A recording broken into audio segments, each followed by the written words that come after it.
what we did to get it out of the way. So it's choke to clear out. We'll take the diaphragm. Are you turning your steering wheel and hearing a click, click, click, click, click, click? If you're turning to the left and hear that, it's most of the time. It's your left CV axle. If you turn to your right, most of the time, it's your right. First thing you're gonna do is step on your emergency brake. After you do that, you're gonna go back, you're gonna chock your tires, put something behind there so it doesn't slide back. Loosen up your lug nuts and then jack it up, and then you're gonna pop your tire off. And that's where we are right now. So we are gonna look at the CV axle. Next, what we're gonna do is we're gonna come up here, and on this strut, we're gonna loosen up these two nuts. We just zap them with some PB Blaster or something just to lubricate them. And once we have those loosened up, we're not gonna take them off. We're gonna come through here and we're gonna pop these bolts. There's one on the top and one on the bottom of the caliper. So one on the back side here and one on the back side here.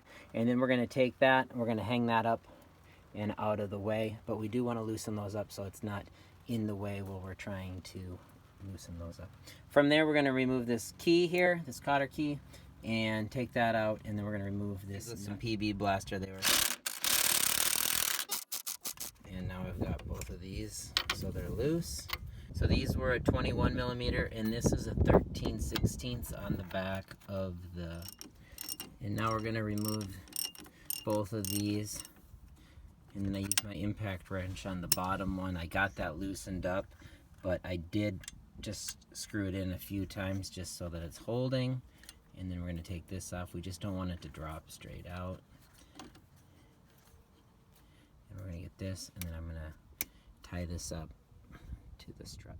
And because you have your emergency brake on, that caliper is going to be tight. So you're going to have to pop that off, and then it'll loosen up, and then you can put your emergency brake back in.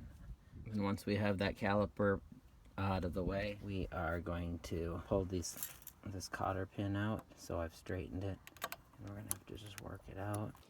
And we're going to take this large nut off, and it is 1 1/4 inches. So we're going to put that on there, and then you can use a breaker bar. I'm just going to use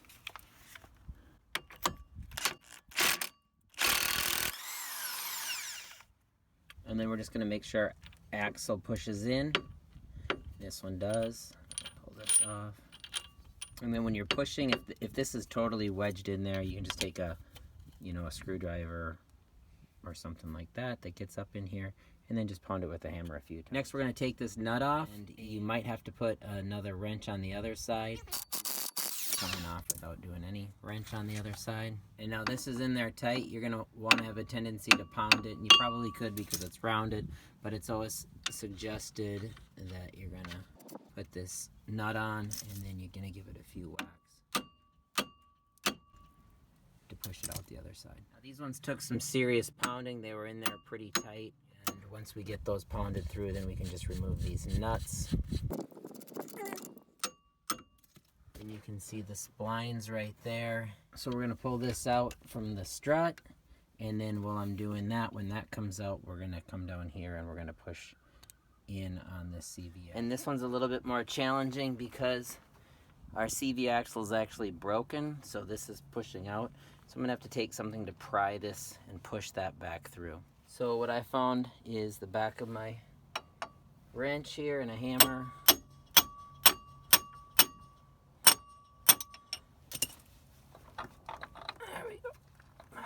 And now this minivan wasn't moving or anything. This whole CV axle is broken.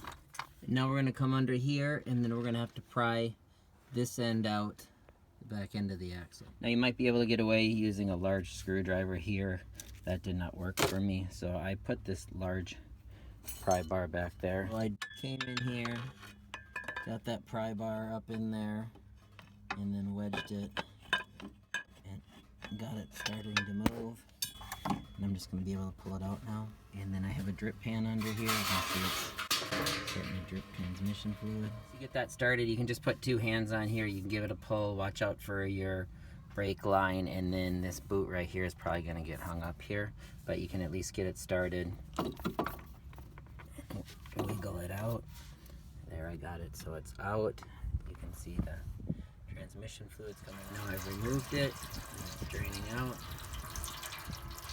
So this is an extremely tight fit, so what I've done is there was a bolt right here, and I used a 13mm socket. Once I got that, it gave me just a little bit more room, and I was able to pull that CV axle out, and you can see that right here. See, this is totally broken right here. So when this broke, I was trying to rock it out of a snowbank. There was a lot of force on it, and boom, you heard a big pop. And then the car wasn't going forward or reverse. And so that's one of the ways I knew it was the CV axle, is that loud bang was the braking in the CV axle. I got the new one out. Don't set it anywhere where you're going to get a bunch of rocks and gravel inside the teeth there. We don't want to jam that into the transmission if it's all dirty. And then you do want to compare to make sure that they're the same size. Something looks funky here, and I'm not sure if it's all stretched out or what the reason is, but this bar right here you can see is longer on the old one than on the new one. So we might have been given the wrong replacement, so we're going to have to check that out. I did get this front CV axle, and it's 25 1/8. I went through and I was checking online. I checked a whole bunch of different specs. It is compressed length 25 1/8, so this is the correct one.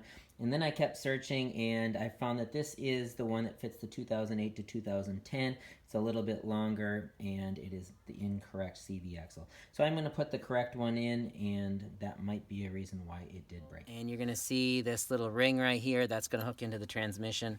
So we're going to make sure that we get our brake line out of the way. And then we're just going to slide this back in.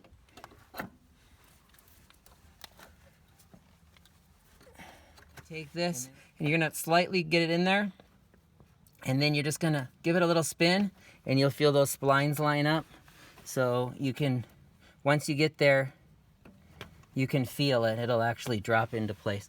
That's how you know you got it. And then we're just going to make sure we have this straight, and we're just going to pound it in back here.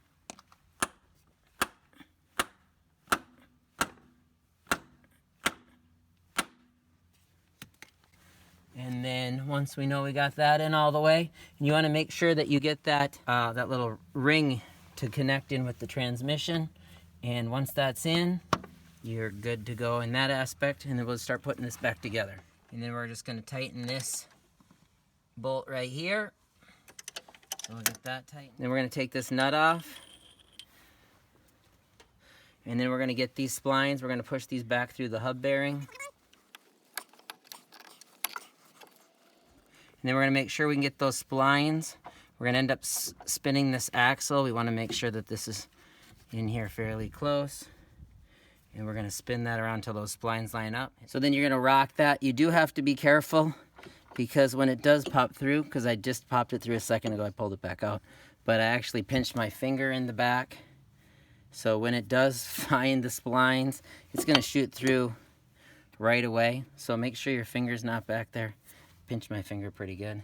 And then as you can see here, it's in here tight, flush there. We've got that bolt tightened down. We're going to end up just going back in reverse now. We're going to move that control arm. We're going to rock it around. I'm going to get those bolts back in. There we go. There's one. And then you're going to move this control arm. And so you might have to, like here, we got to push it back in that way. There we go. And there we go. We're just going to put those nuts on the back side. And then when we tighten those down, it'll pull those splines back in. Now we're just going to tighten this up. And then we'll tighten that up with a torque wrench. And we're going to go do the bottom one as well. So we're going to put on that washer. And then we're going to put on our axle nut here. And it's a 1 1/4 inch.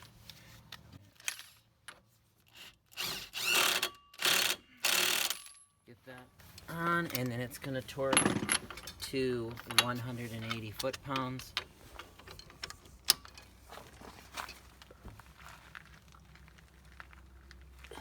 Next, you're going to put that little spring on there.